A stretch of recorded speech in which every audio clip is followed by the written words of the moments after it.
राज एक युवा लेखक था जो अक्सर एकांत में जाकर कहानियां लिखा करता था। एक दिन उसने निर्णय लिया कि वह शहर की भाग-दौड़ से दूर एक पुराने गांव में जाकर कुछ दिन बिताएगा और अपनी अगली किताब लिखेगा। एक ऐसा गांव जो अब वीरान था। लोग कहते थे वहां आत्माएं भटकती हैं। राज ने इन बातों को केवल अफवाह समझा और गांव के बाहर बने एक पुराने हवेली में ठहर गया। हवेली खूबसूरत लेकिन खंडहर जैसी थी, जैसे कोई महल। पहले दिन सब सामान्य रहा, लेकिन रात को चीजें बदलने लगी।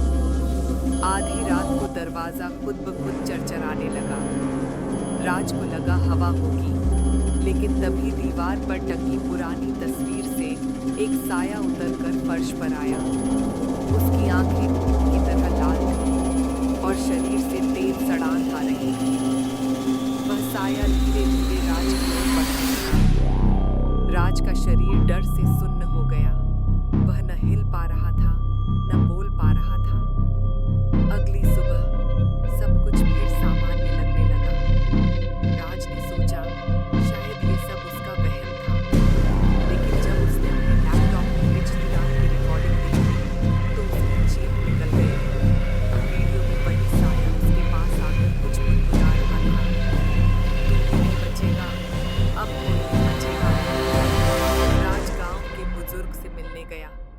उन्होंने बताया कि उस हवेली में एक औरत रहती थी, मधु, जिसे गांव वालों ने डायन समझकर जिंदा जला दिया था। मरते वक्त उसने श्राप दिया था कि जो भी उस हवेली में आएगा वह उसकी आत्मा का हिस्सा बन जाएगा। राज ने भागने की कोशिश की, लेकिन अब बहुत देर हो चुकी थी। रात को हवेली के शीशे में उसने देखा, उसकी आंखें भी लाल हो चुकी थीं। मधु की आत्मा अब उसके अंदर समा चुकी थी। अगली सुबह वह गांव से निकल गया, लेकिन अब वह राज नहीं था। अब वह शहर में लौट आया है और अपनी नई कहानी लिख रहा है।